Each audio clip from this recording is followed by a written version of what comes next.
ব্যাপারটা আসলে ওরকম না যে ওই পথে হাঁটেননি কেন। আমার ব্যক্তিগতভাবে দেখেন অ্যাস্থেটিক কিন্তু অনেক বিশাল একটা সেগমেন্ট, শুধু বোটক্স আর ফিলার না, কিন্তু অ্যাস্থেটিকের মধ্যে আরও অনেক কিছু আছে।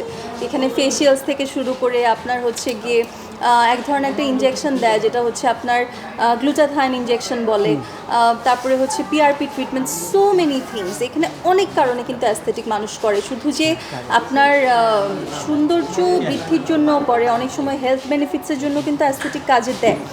বাট আমার কাছে ব্যক্তিগতভাবে আমার ডিরেক্টর যেটা বোঝাচ্ছিলেন যে কাটাছেঁড়া থেকে শুরু করে ওই সব বিষয়, ওরকম কোনো কিছু আমার আসলেই করা হয়নি, because I never felt like it. Botox filler আমার কাছে পছন্দ না, বিকজ বোটক্স ফিলারের একটা ব্যাপার হচ্ছে আর্টিফিশিয়াল একটা জিনিস যখন আপনি আপনার ফেসে দিচ্ছেন, হ্যাঁ আমি আমার নিজের শরীরের রক্তকে প্রসেস করে আমার চেহারায় দিচ্ছি, এটা ডিফারেন্ট বিষয়, কিন্তু বোটক্স ফিলার একটা কেমিক্যাল।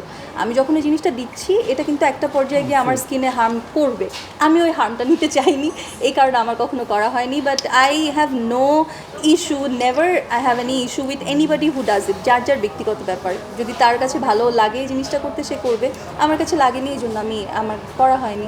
আসলে না, আমি কখনো তার শরণাপন্ন হইনি। তার সাথে আমার আনফর্চুনেটলি একটা খুবই পচা একটা ইনসিডেন্টের একটা স্টোরি আছে, এটা আমার মনে হয় আপনি হ্যাঁ ইউ নো অ্যাবাউট ইট।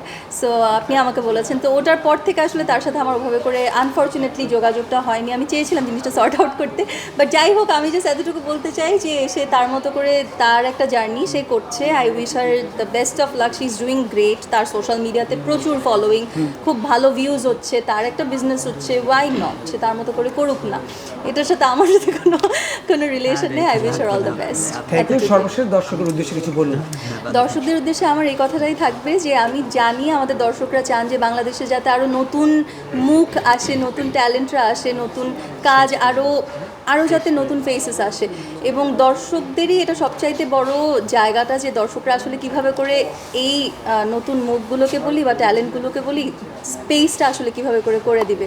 তো আমার সবার কাছেই সবসময়ের জায়গাটা থেকে একটা অনুরোধ থাকবে, সেটা হচ্ছে গিয়ে যে আপনারা আমাদের কাজটা দেখবেন, ভালো লাগুক খারাপ লাগুক যাই লাগুক না কেন, এটা বলার জন্য হলো কাজটা দেখবেন। যখন ঈদে আসছে অন্য কাজগুলো যেগুলো আসছে বা আমার যে কাজগুলো এসছে, আপনারা ওগুলো দেখবেন, আপনারা জানাবেন যে আসলে আপনারা কি চান আমাদের কাছ থেকে এবং কিভাবে করে চান যে আমরা কোন জিনিসটা আপনাদেরকে দিলে আপনারা হচ্ছে আরও অনেক বেশি অ্যাকসেপ্ট করতে পারবেন। বিকজ যে কোনো দেশের পলিটিক্স বা অন্যান্য জিনিসের পাশাপাশি entertainment is a very big factor, অনেক বড় একটা রোল প্লে করে। সেটা আর্নিংয়ের ক্ষেত্রে বলি, পরিচিতির ক্ষেত্রে বলি, সব ক্ষেত্রেই অনেক বড় রোল প্লে করে।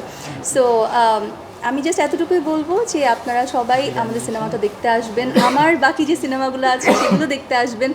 আমার ফেসবুক পেজে আপনারা অনেক সময় কমেন্ট করে জানাবেন যে আসলে আপনাদের কেমন লাগছে।